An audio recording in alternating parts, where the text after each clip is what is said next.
ايه يا راجل، انت فين؟ سطح؟ سطح ايه؟ طب خليك عندك.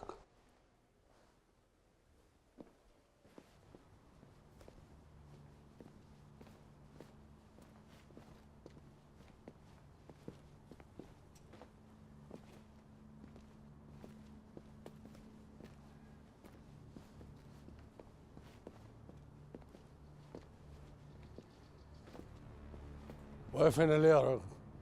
استني حد ولا ايه؟ تلاقيه مستني حد من الناس الشمال اللي يعرفهم، اهو بيفكر لنا في مصيبه جديده. انت ما تفتحش بقك نهائي الا عشان تقول له انا اسف وبس. انت ليك عين تتكلم بعد كل اللي انت عملته فيا؟ احنا لو فتحنا في القديم هتطلع انت الخسران يا راغب بيه. يا سلام، هقف بقى في وسطيكم وانتوا بتلقحوا كلام على بعض؟ ما اللي عنده حاجه يقولها زي الرجاله. في كلام ما ينفعش يتقال يا موسى. عندك حق يا نديم. طب ما تقول لاخوك الكبير على الوساخه والغدر اللي معششين جواك بقالهم سنين وما انتش عايز تتخلى عنهم. الله، هو في حاجه المفروض ان انا ابقى عارفها وما اتقالتليش ولا ايه؟ مستخبي كتير يا موسى. قبل اي كلام هنقوله، قول لاخوك الكبير انت ليه كذبت علينا وقلت انك عيان وهتموت؟ ايه الكلام ده صحيح؟ وصلي هنا،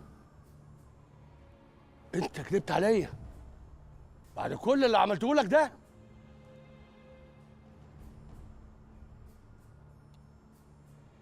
موضوع مش زي ما انت فاهم يا موسى. امال زي ما هو ايه؟ قول لاخوك انت ليه كذبت علينا وقلت انك عيان وهتموت؟ قول. هقول، بس قبل ما اقول تعالوا نرجع لايام زمان، ايام ما كنا اخوات بجد، ايام ما كنا بنقسم اللقمه بينا وبين بعضينا حتى لو ما بتكفيناش، والغريب لو جه على واحد مننا كنا بناكله بسناننا. انا ماليش دعوه باللي جواكم من ناحيتي، انا ليا بحاجه واحده بس يا موسى، وصيه ابوك الله يرحمها. قالها لك بالحرف يا موسى، قال لك راغب على يمينك ونديم على شمالك.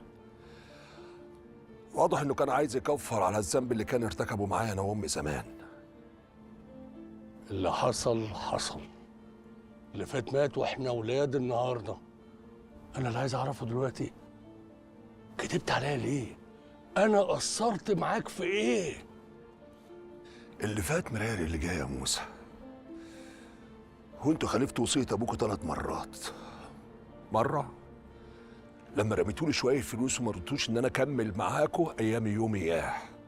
والمره التانيه لما سبتوا قبيل ومتولي الراعي يحبسني وانت اللي دلتهم على مكاني ليله فرحي. والمتمه لما نديم ضربني بالنار. لا برافو يا موسى، نفذت وصيه ابوك بالحرف. نديم غلطان، والغلط راكبه من ساسه لراسه، بس انت كمان غلطان. يا راجل يا راجل، ده انا بكيت علشانك، ده انا كنت ليلاتي بدعي ربنا انه يقف جنبك في محنتك. ليه تكذب علينا؟ عشان اللي انت بتقوله ده يا موسى. قلت يمكن اصعب عليكم، يمكن تحبوني واحس ان انتوا خايفين عليا. كان نفسي احس ان انا واحد منكم وان انتوا بجد خايفين عليا. انا كدبت عليك ان انا عيان، بس والله ما كدبت عليك لما قلت لك انا نفسي اعيش وسطيكوا واموت وسطيكوا. مكانك انت اللي ضيعته زمان بكيفك يا حبيبي، لما خرجت عن طوع اخواتك ونشفت دماغك واتجوزت حبيبه غصب وقعدت قبيل الراعي. فما تعملش فيها بريء بقى، قلنا. مفيش حد فينا بريء يا نديم. عارفين، رغم كل اللي انتوا عملتوه فيا وخاصة انت يا نديم، لكن عمري في حياتي ما فكرت ان انا اذي حد فيكم، لا ببيته ولا في عياله ولا حتى في شغله. قول لي يا موسى، لو انا اللي عملت ده في نديم كان ده هيبقى رد فعلك؟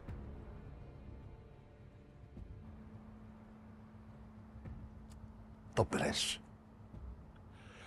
لو نديم اللي عمل كده فيك او في باسل ابنك كنت هتسكت له؟ ايوه، هو ده اللي رجعك. راجع عشان توقعنا ببعض، هو ده غرضك. استنى يا نديم. راغب، انت عايز ايه دلوقتي بالظبط؟ حقي،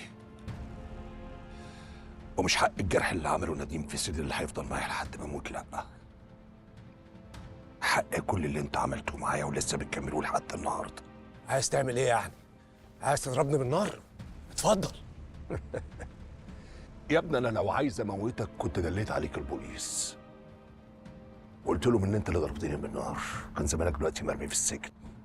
بس انا ما اعملهاش.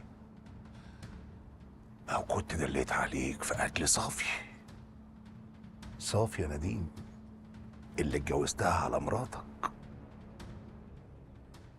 انا كنت ناوي اقول لك يا موسى، بس الموضوع بتاع ريم. بس عمرك ما هتتغير. على قد ما انا زعلان من اللي نديم عمله فيا يا موسى، على قد ما انا مصدوم فيك. ده انت الكبير يا اخي، والكبير ما يعملش كده. مش عايز منكم حاجه، لا عايز اكون وسطيكوا ولا اموت وسطيكوا. انا من اللحظه دي ماليش اخوات. كل اللي هربطني بيكوا حاجه واحده بس، اني شايل اسم عيلة الراعي، وحقي هاخده وبطريقتي. رصيد الغلاوه عامل زي الصبر، بيجيله يوم وبيخلص. يا ولاد الراعي. استنى يا راغب، استنى يا راغب، الكلام ما خلصش يا راغب. طب هنتكلم بعدين يا راغب.